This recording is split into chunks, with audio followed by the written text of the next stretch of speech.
Ladies and gentlemen, this is John Binkowski.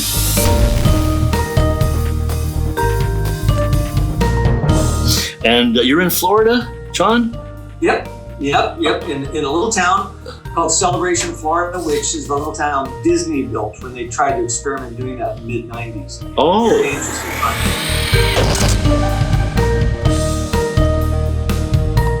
I've been here for a long time. We were one of the first 10 families to move into this place, and everybody in the theme park industry gave me all sorts of crap because they're like, "You're selling out to the mouse, you're selling out." and I'm still here. So anyway. Well, it looks pretty awesome. I mean, it looks like a nice house. Is it what we would expect from Disney? It design-wise, yes, but a lot of people were disappointed because they thought it was going to be a gated community, and they thought it was going to be, the kind of Stepford Wives, robot wives. But it's not. It's Osceola Sheriff and the county sheriff, and it's just a regular community. The one thing Disney put into it, as you know, is design style. They brought in much bigger plants than you normally would do. They brought in, architects did some wonderful stuff. So it was really, really nice, making it a little bit more expensive across the board. But luckily for the Binkowskis, we bought the cottage, and they had this concept that you would put the little cottage homes by the big giant estate homes. And so we drove the value of the estate homes down while they drove our value up. So, That's great. Brilliant. So as you people, anybody home listening and watching, you probably figured out that John is in the entertainment business and works with clients like Disney and Universal and probably many others all around the planet. You classify yourself as a creative? I would probably classify you that way. Farm waiver. We do provide producing services. We really only have 3 clients, really. We have Disney, Universal, and Chipmunk, and that's it. Wow. We're a group. We turn away. We're lucky to turn away a lot of work, and we really just kind of focus on those 3. We think we like them because they try to be creative.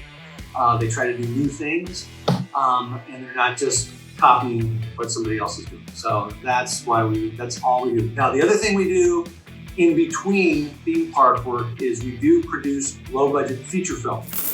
Well, the reason we do it, some of it is ego. I didn't do the first one until I turned 50, by the way, for any younger viewers who go, I want to be a director, someday. And I'm like, I was running out of time, so I was like, I got to do my first one when I'm 50. So it was a interesting challenge, but I love it and I hate it because it never changes. It's a control thing. Once you do it, it's in the can, it's done. Other than maybe the file being corrupt or something like that, nothing else changes. In the theme park, as you know, weather changes. The types of audiences, and how loud or how soft they are change. Performers get hurt, or something goes wrong, or somebody changes their line on this live show. It drives me crazy. So every once in a while, I got to do a movie, so I have control. You get to have it cool. Well, it's also very taxing, though, I imagine, John. These days, doing movies, there's so many components and so many different. I was just talking to one of the other guests that I was talking to about it, and he also entered into the film game late in his years, and he was remorseful because he doesn't have the energy of a 30-year-old anymore, and it takes, although, ladies and gentlemen, I've seen John, I've known him for a couple of years now. Talk about a guy with energy. He always seems to be up and running and cranking and doing stuff, and there's always stuff firing off in his brain. Yeah, a little bit more coffee. So maybe that's not a problem for you, but I can understand it. Young in my career, I did some movie stuff, and there's hundreds of people. There's thousands of people involved in it. That's the interesting thing. Like, Bob, you and I have worked on projects, and you've got the scenic company over here working on something. You've got the audio people working on something over here. They're all kind of, in their different silos, and then, kind of put it together. But in a movie, especially when you're shooting a live movie, you've got the art department there, you've got the sound department there, you've got the camera department there, you've got the actors there. Everyone's there at the same time, all going, okay, we're ready, what do we do? So it gets intense. And when the first movie I did, the first day was very exciting. You get up at 5 in the morning and you shoot all day. And the second day was really exciting. The third day was like, I gotta get up at 5 in the morning. And then by the fourth or fifth day, I was going to die. I was going to die. So you really kind of have to, you're right, be almost like in shape for being able to shoot a live film, because it's just a lot of stuff coming at you in a short period of time. Because you don't have, when you're in the indie film business, you don't have a lot of money to say, we're going to shoot this, we'll take 6 months to shoot it. No, we're doing it all in like 2 weeks. Yeah. Give us the names of a couple of the features that you've done, and so if people want to look at them, they can find them. Yeah, the first one we did was, now it's 10 years ago, my gosh. We do one about every other year. The first one we did is called Scare Zone. It's a like an 80s slasher movie. It's kind of a comedy and a scary movie. The reason I was able to do that was Universal Studios, because I'm in the theme park business, does a big Halloween horror nights, huge Halloween program, just like Shyamalan has a big Halloween program, and Disney now, everybody. And they were showing off for a convention. So Halloween was over, and they were going to do tours through their, and they build them on sound stages through their mazes, which are very elaborate. They spent a lot of money on it. Right. And they were going to wait 30 days for this convention to show up so that industry people could come and take tours of the effects. So it was sitting, this beautiful haunted house was sitting on a sound stage doing nothing for 30 days. So perfect opportunity, yeah. We wrote based off that. So it was like, okay, well, what can we do? It'll be about a killer that nests inside of a haunted house, and the patrons think it's, fake, but it's actually really happening. People are like, it's real. So that was the first one. The second one, made no money off it. I had 1/10 the budget because my wife went, no. So shot in my own house, and it's called The Visitant. That one was successful and made money. Paranormal. It's called The Visitant. A visitant is it's basically a visitor from the spirit world. And The Visitant did very well. It's on YouTube. You can watch it for free. Just look up The Visitant. And it's on there's a channel called Kings of Horror. And it's consistently out of hundreds of movies ranked about 34. Please find your way home.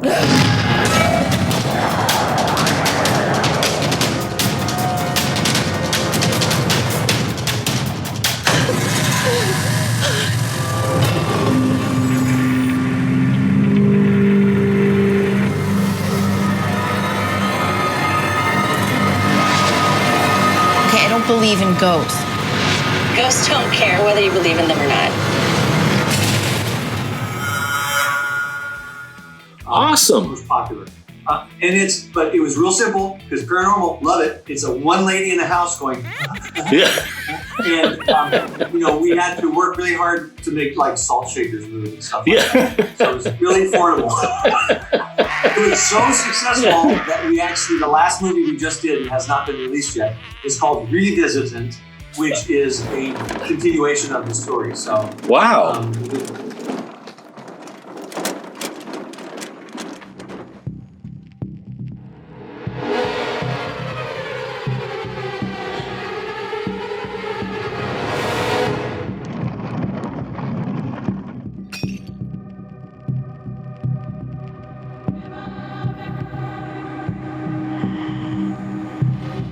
I didn't know what was going on, but I do now.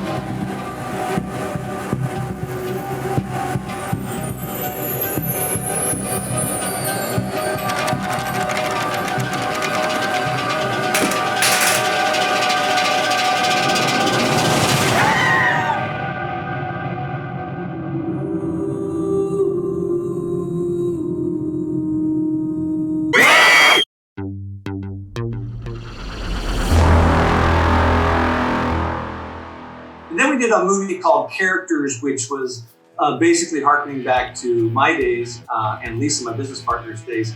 working in the theme park industry. I started as a costume character. I was Wally the Walrus, worked at SeaWorld in San Diego. My whole family worked there. That's what we did. I thought I recognized you from somewhere. So I got the Wally wiggle. Okay. You know? And we did a movie about a little dumpy little theme park and a guy who's trying to, he's actually trying to get into CalArts. He doesn't have any money because his parents have no money, so he decides to take a job. The only job he can get is at this dumpy little theme park. He gets caught up, and it's all about being a costume character. Yep, that's me. Introducing Hoppy.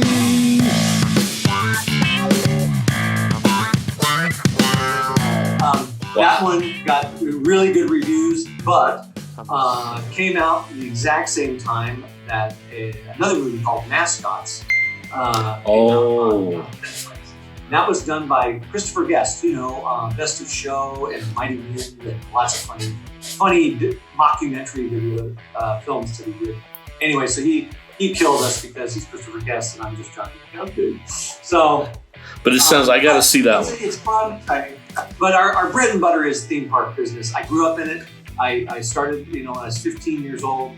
Been in it so now for 45 years, and Renaissance in one form or another has been around for 31 years, and I've made some fantastic, probably greatest in the business of theme parks, most monumental failures of all time. I've been deeply involved in, so.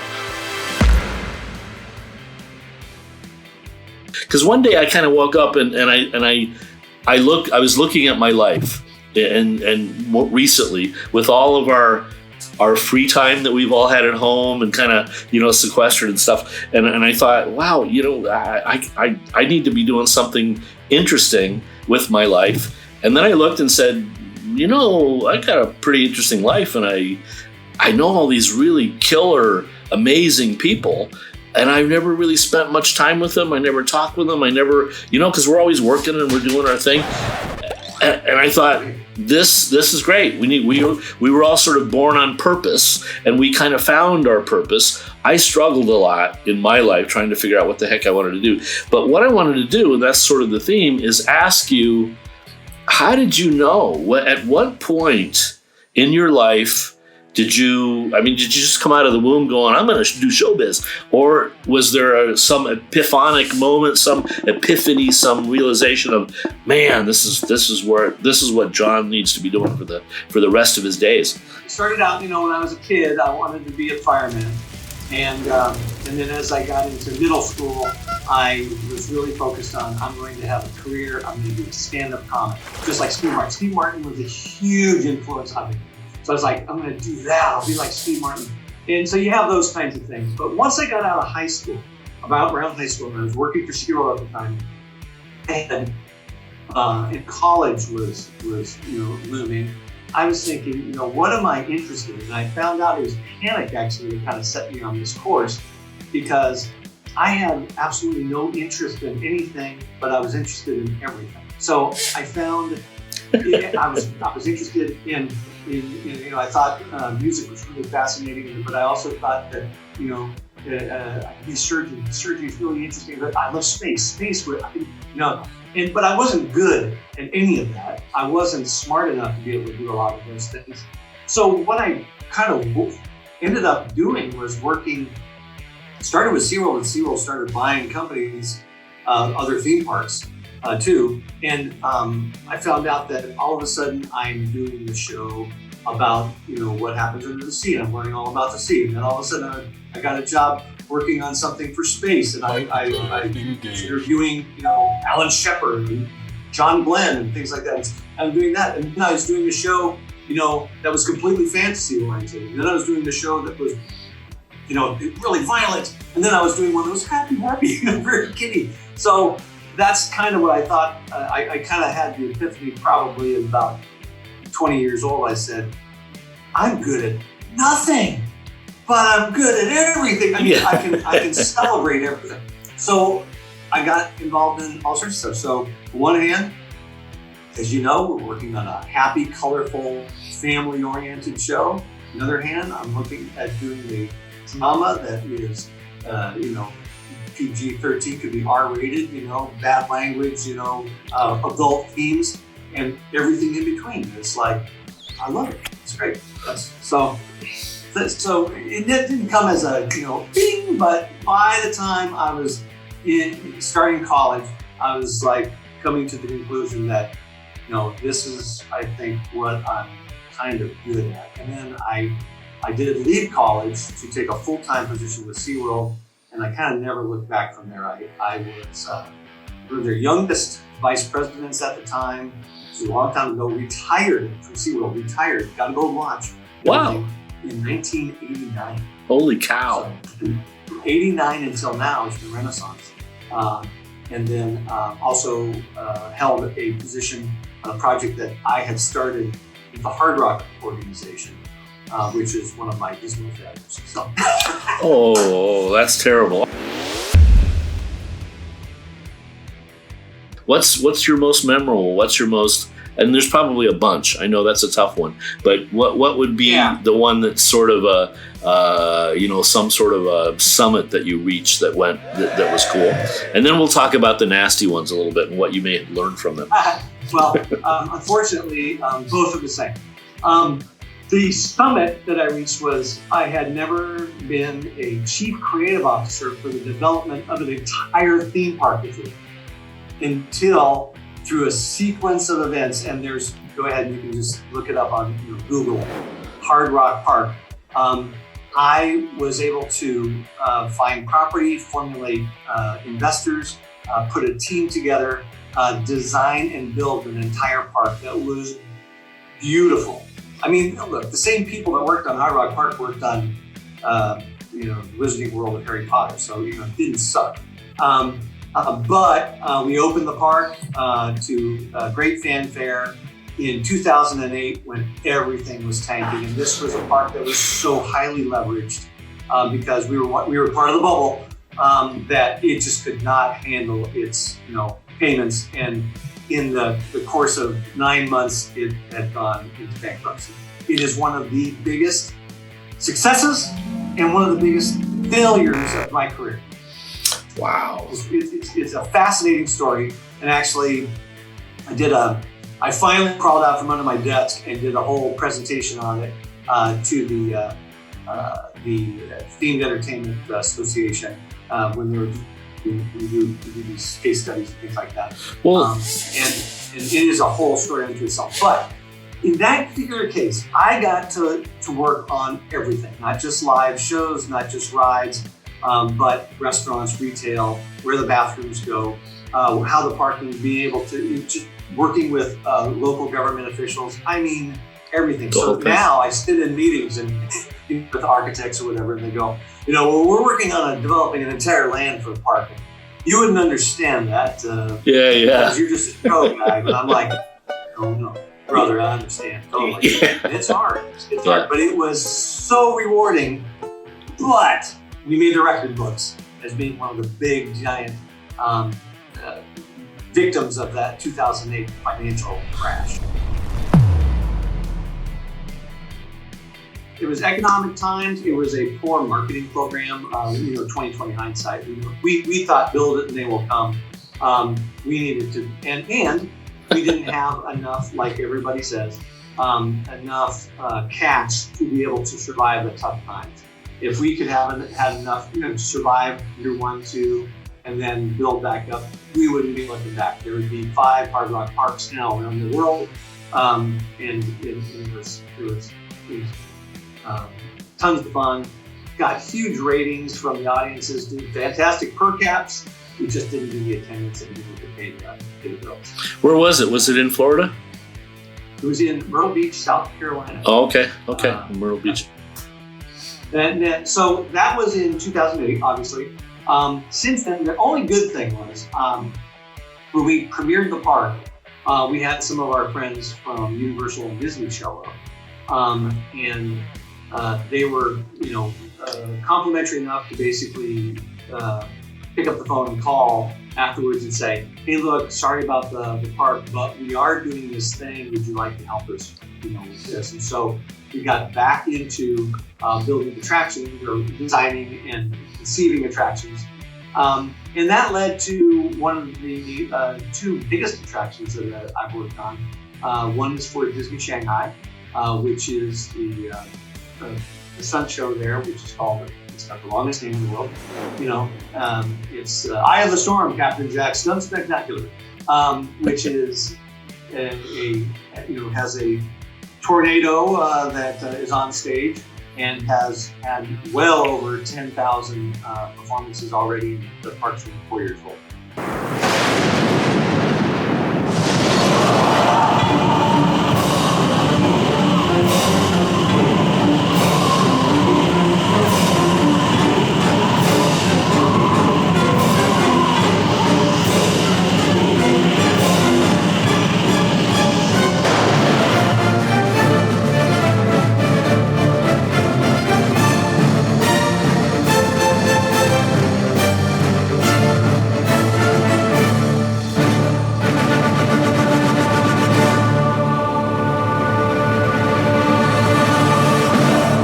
And then we just completed probably our biggest, most expensive attraction we ever worked on.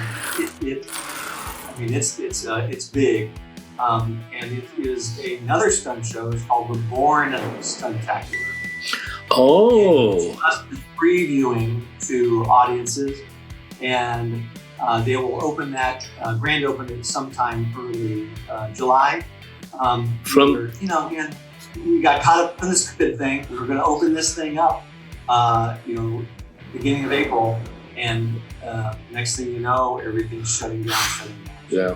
Well, the Jason Bourne sort of legacy thing. Yeah. Yeah, it's a Jason Bourne legacy, and it was another concept that I really wanted to do for many, many years. And one of the questions that you do ask is, how things kind of change throughout the years, and what improvements have I seen. Definitely technology has been a great help in us realizing some of our concepts. I had this concept for 20, 25 years. I pitched it to Universal 25 years ago. And what it is basically, it's basically a simulator, a human simulator. You've seen it on YouTube and things like that, where you've got a live performer dancing in front of the screen, and they interact with the screen. And you knock the ball goes shooting off. It's all just projected on the screen. Well, back in the day, the only way you could do that was to project it. You just didn't have enough lumens. You didn't have everything. Now we have an LED, and so part of the resolutions, show, this gigantic LED screen that the live performers interact with, and it is so realistic looking that we can actually add performers. It's kind of like Mandalorian. Mandalorian's doing it from a filming standpoint, where they've got this big LED screen, and they film everything. It looks real because they've got this giant LED screen. Well, we're doing the same thing that they're doing, that Mr. Favreau is doing, only with live performance. And so it's blowing people away because they've never seen anything like it. And it will be, 2-3 years from now, lots of people are going to do it. It's just plain to do. It's fantastic. Well, it's the next step. It's definitely the next step. I was worried at one point, my career being a theming guy and doing theme parks, is how people, that got a little old, just the static theme kind of environment. We keep trying to reinvent it a little bit and kind of bring it together. And then we started adding this virtual reality thing and projections and stuff like that. But the whole VR thing is something that can happen, and same thing happened to movies. Now people have these giant screens in their homes, and they've got surround sounds in their homes, and they've got VR equipment in their homes. Why would you go pay for a theme park ticket when you can sit down on your couch? But now you guys have taken it to this whole next level where you're not going to have a 35-meter screen in your house. Maybe if you're rich, but and then a whole series of actors that are interacting with it. Sounds like the way to go. I really enjoyed the Harry Potter thing when I went a couple of years. I guess it was 2 years. and I encourage everybody to see it just for the fact that Universal was brave enough to take the risk to do this. It still incorporates a lot of the things that we've done. It has lots of scenery. There's lots of scenery that's part of this, and the scenery is actually on motion tracks. So the scenery comes in and tracks with the video, and the video is art directed to match up directly with the scenery, so that when this Dubai tower, comes rolling in, it's the city of Dubai is behind it, and the rest of this tower is part of the screen. If people don't know what's memorized, and so we have all the advantages of the high falls and the sweating and the fighting and all of the things that you can never see in your but you can now change locations. Wow. It's really cool. So it's not just the screen. It's not just the movie scenery. It's not just the stunts, but it's the combination of all those things. And we love doing that.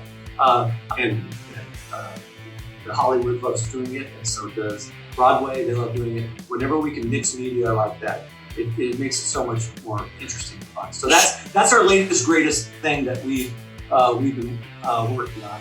And then that's what's opening. And then there's of course things in the pipeline that we're excited about that we can't talk about right now.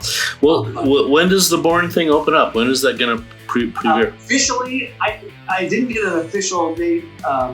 It's testing right now to audiences, so if you go to the park, you probably can see it. But it's officially, I think they're trying to get it open before the 4th of July, which would make sense. Sure. That they would officially open the 4th of July. Now, they're opening this show up to the theater seats about 700 people, and they're doing about 250 people at a time because of why? Because of right. But so we got to keep our distance, which is cool. So you're not in such a big crowd, but it's a longer line, I suppose, to get in, which kind of doesesn't make sense. So you stand, so you stand in line next to each other, and then you go in the theater and you're safe. So that all makes sense. There's of course some things that we're doing for Chumlong that have never been done before, and with a new attraction that they're opening up, the Marine Science Park. We're looking forward to unveiling those so that people can see them and go, what the heck? Yeah, well, I'll be sending you some photos of. I was out there on the site checking things out, and as it's coming to fruition, and they're doing their colorations and stuff, and we're struggling a little bit. It's been a really weird year. I mean, I think everyone could kind of hold their hand up for that. What a odd year this has been, and it's already half over. Everyone's ready for 2020 to be gone. Yeah, it's just like, can we just push reset? I think that's kind of what's happening, but we're back in full swing in terms of our production, and things are happening. So I'm anxious to get that stuff, and I want to run it by you so you can see what's going on. And then the other trick is, I'm sure you guys want to come here to. But you can't yet. I don't think. Not without. I tell my friends in Chumlong, I say to them, I have no problem with doing whatever the Chinese government wants me to do. If they want me to fly in and put me in a sequestered place for 2 weeks to quarantine before I go in, I'll be happy to do that. Doesn't matter where it is. Doesn't matter what food they give me. Just get me away from my family. My God, I've been with them so long.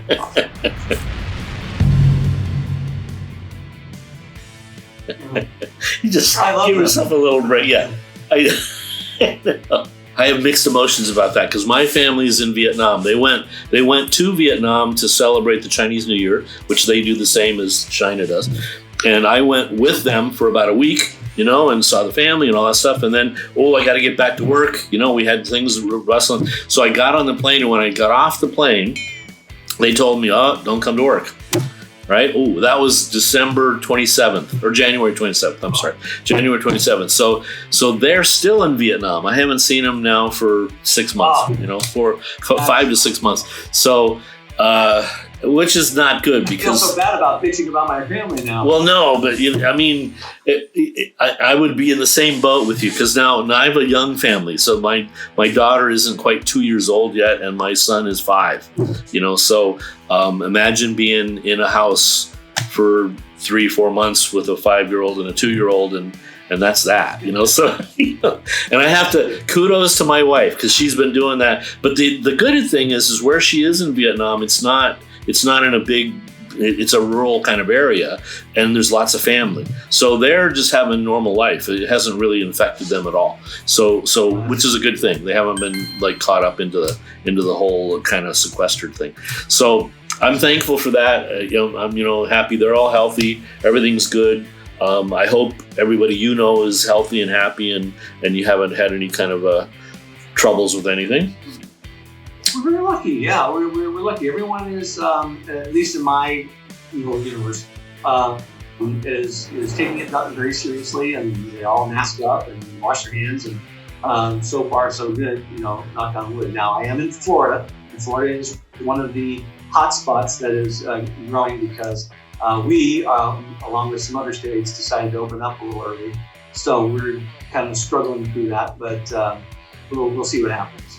But I'm hopeful that that international travel will pick back up, and we'll get through this thing. And then, get back to business. It's not a fear, but my other prediction is, man, as soon as there's a vaccine, and that is actually in use, our business is going to blow up. It's going to go crazy because everyone's so pent up. Yeah, they'll want something to do. It's going to get hit hard. So I hope they, meaning Timberline, Disney, Universal, and Six Flags, and all those guys are all kind of preparing themselves because it's going to be an onslaught once that happens. There's a lot of pent up demand. My boss he's taking advantage of the times. Because things were shut down. So he went in and did a bunch of renovations and stuff. He's like, oh, good. Nobody's here. We don't have to worry about closing things down. Let's just get in there. So he's gone into some of the hotels, and he's kind of reinvented some things and cleaned things up and done some stuff. Smart guy, so utilizing what he can. And then hopefully things will get back into swing. We only opened one hotel in Zhuhai and one hotel in Guangzhou. Just out of all the hotels, we just did one in each city. But not this weekend, but the following weekend is Dragon Boat Festival thing. And it's booked. It's 100% booked. So that's good. So the parks, all the parks are opening, and it's kind of swinging back into normal. So I think that's, looking optimistically, I think that's where we're headed. So that's good. That's awesome. And then it's going to get crazy. So we're cautiously. I mean, if we can weather the storm, as it brings me back to the Hard Rock Park days. If we can just weather the storm, everything is going to get clearer. Yeah, it's unfortunate that thing did what it did. I would have liked to see that. Because there's plenty of video on it and things like that. It was a great park. I mean, how can you screw up rock and roll? I mean, rock and roll has so many themes unto itself, and that it was easy to do it's easy to do a dark ride based off of the Moody Blues, Nights in White Satin. Sure. It's easy to do a roller coaster based off of the Eagles' Flight in the Fast Lane. Easy to do a Led Zeppelin roller coaster. It just kind of, it was a no-brainer. Wow. From a creative standpoint. Do you think it'll ever get revived, or did it just die a horrible, miserable death and it's gone forever?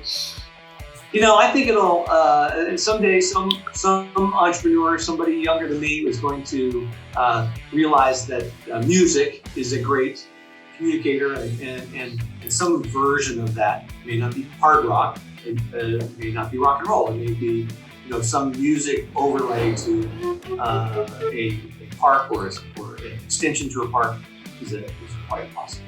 So, in some variation or another, it will find its way again.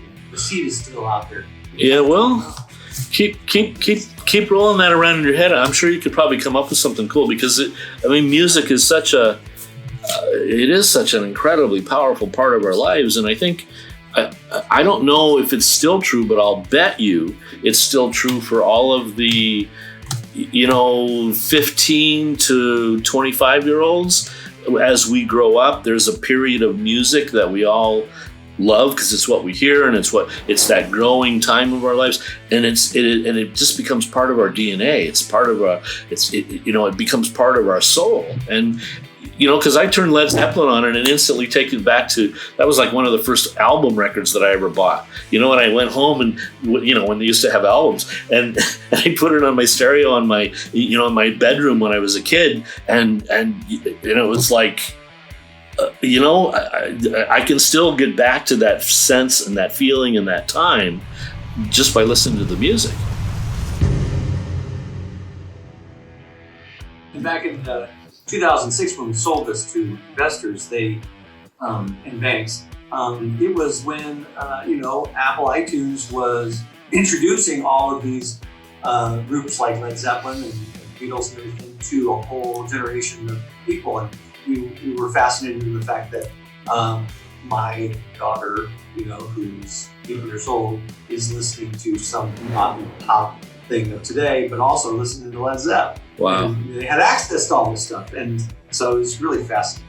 We always strive to do something that's kind of not been done before, which is always dangerous territory, but also it can yield huge results. Right. And take Harry Potter, the Wizarding World of Harry Potter. That was the first time, other than in Las Vegas, that you were involved in, that theme parks actually really wanted to make an immersive environment where you go in and you are in that place.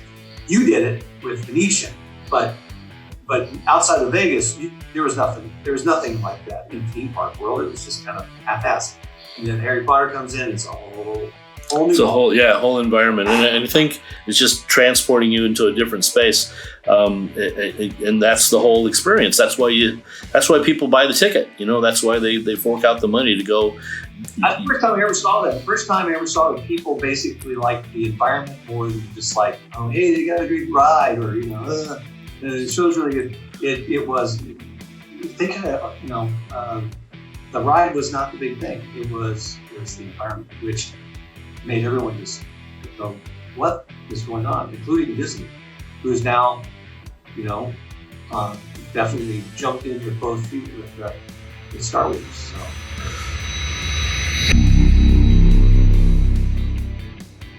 Yeah, so one of the other guys. Do you know Vic Dupenthaler? Well, no, I don't. Okay. That means that doesn't mean anything. Well, he's you'll have to watch it on one of the BOPisodes. You'll watch his episode. A really good friend of mine we helped each other work on in Hong Kong. We worked at the Ocean Park place. That's where I first met him, and he's a boat builder, shipbuilder. Wait a minute, I know him. Yeah, maybe you do. Is he Hong Kong? Is he a Hong Kong-based guy? Well, he's actually been in China. He now has Hong Kong investors that own part of the company. It's called One World, and he made the Millennium Falcon and all that stuff for Disney. So he was it was all a big secret thing happening here in China. But I signed a form so I wouldn't tell anybody, and now it's out so I can talk about it.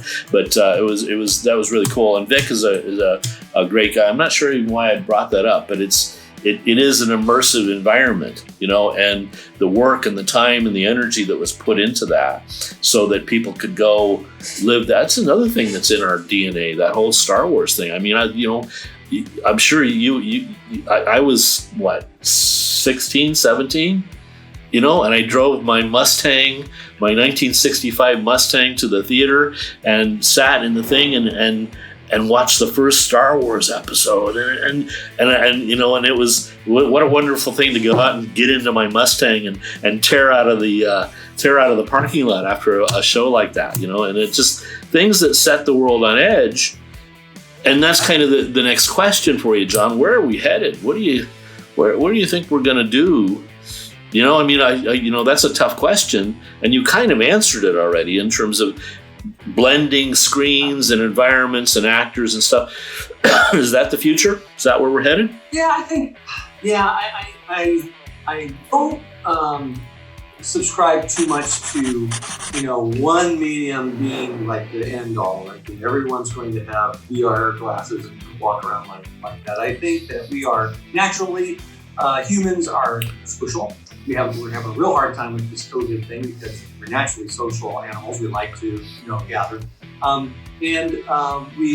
So I think there'll always be room for places to gather and come together to do things. So the individual experience is nice, but we just have this innate sense to be together. And I do think that it is mixing of different things to be able to create just more immersion. To be able to get you into it. Now, say, well, someday someone's going to come up with, a plug that goes into your head or a pill, and then you can go on your trip, and then that's it. Game over for all of us. But up until that point, we're just going to try to we're going to use all the technology and things available to us to be able to simulate that. Well, we're still going to have to make the lobby that you go into before you go in and get your head plugged in. So, that's right. So we'll, at least there'll be some work for us. So that's cool. Okay. What sort of mistakes have you seen in our industry? Yeah, my big pet peeve really is not so much mistakes, but I hate that our industry copycats so much. That a simulator ride is really successful over there, so we're going to do a simulator. We're going to do a simulator. We're going to do a simulator ride, and then just kind of kill it. Kind of fall back on it's a little lazy to just do what the other guy has done, and that's a real tendency in our industry. Particularly for the attractions that the candidates put into the research and development that Disney does. But that doesn't mean you can't be interested about it. You don't have to spend a lot of money to do something that is unique to people. So I wouldn't call it a mistake, but I just think it to be a little bit lazy to be able to just kind of do a duplication of what somebody else has done when you have all of the abilities to be able to offer something that's a little bit interesting. And it doesn't have to be a big giant change. It can just be a little change, just something to make it good. The other thing that I think is always a mistake that we always have to be careful of is don't get too caught up in the big giant stuff. Still, even with this big show, the large spectacular thing, it's some of the little things that everybody responds to. It has always blown me away that the thing the child remembers after all of this whiz-bang stuff that we throw at them, in the theme park and everything, is the costume character that came up and shook his hand or her hand, and that's what infuses in their brain. It drives me crazy when, because I keep thinking of, what can I do to have this happen where we do a big spectacular and we're using projection on the cast floor or the icon, and we're using lasers and we're using all of the stuff and everything, and then a piece of 2-cent pyro goes up and goes, and everybody goes, ooh. Yeah.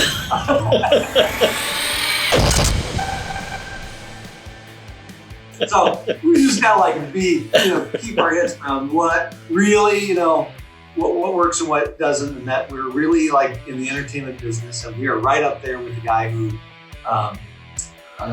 Well, see, and you've always been on the leading, cutting edge. So I kind of expect these comments from you because you've been in this creative adventure for years and years, and people think, how do you always come up with new stuff? But I think it's something that people like you aren't afraid of. You're always going to come up with something new. That's why you can go out and do the adventures, and you can have the quote unquote failures, because you'll get up tomorrow and come up with something new and cool. And that's That's why people hire you. That's why it's wonderful that you exist on the planet with us, and you have this great company that you can get out and share this stuff. So my encouragement to any of you developers out there, hire guys like John. And you're complaining about other people copycatting, but it's because the other people don't have that ability. They can't get up tomorrow morning and come up with a new, cool, amazing idea. It's difficult. So they're going to get on the bandwagon and stuff. So I understand it, because I don't like to do things twice myself. That's a little bit of, I had the same kind of unrested problem of, that's why we don't have normal jobs, because we'd have to be doing the same thing. And like you said, I could do this, I could do that, I could do that. In this field, we actually get to do all that. We get to, like an actor, he gets to live a new life every year or 2 years. He makes a movie, he becomes a character, and he becomes whatever that is for that short lifetime. Then he gets a new lifetime and the new character. We get to have that same refresh thing. That's something that we by this time we've done something that's kind of like it, but not exactly like the next time. And that's what makes it wonderful for me. Amazing surprises that happen in things that you would find traditional. Like, I love being blown away. The first time I saw a circus show, I'm like, it's a circus. It's a circus. What can you do with the circus? And then you go, oh my God! It's those types of things that just knock you out. And I love that kind of thing. And some of it, again, it's simple. And you never discount the fact that a little bit of humor, a little bit of quirkiness that's against a big giant backdrop of wonderfulness goes a long way. Yeah, it's what makes it's the jewels in there, the little jewels that happen. My suggestion is it's the same thing that a lot of people probably say is like Woody Allen said, and I'm going to paraphrase this, basically showing up is 50% of the game. Is the ones that I've seen go places and do things and grow up in the business were interns, or they connected themselves with the hip. Somebody who would insist on connecting themselves to the hip with you, Bob, would learn tremendous amounts, get so much experience and everything. And I've heard stories of people, I harken back to the story, this may be an urban myth, but Kathleen Kennedy. Kathleen Kennedy produced some of the greatest movies of all time, worked with Steven Spielberg. The rumor is that she offered herself for free to just be his assistant. I'll just hang with you for a year, and then you can hire me if you want. But she was there. She was there. So she got all this experience and everything. So to younger people, I'm just like, don't just sit and wish that you could be there. Take a shitty job, but be there. Be in the middle of it, because that's when someone's going to look around and go, you. Yeah. Come help me. Yeah, it really is, and it really is. It's that same truth in life. Show up, be there. And even if it's not really what you were expecting, you find out sooner. If you're there doing it, so you just go immerse yourself in it and take the next step, and then you'll get a newer viewpoint of what's over the horizon, because you'll be closer. So you know what's going on. I was a costume character in SeaWorld. I'm shaking hands and sweating.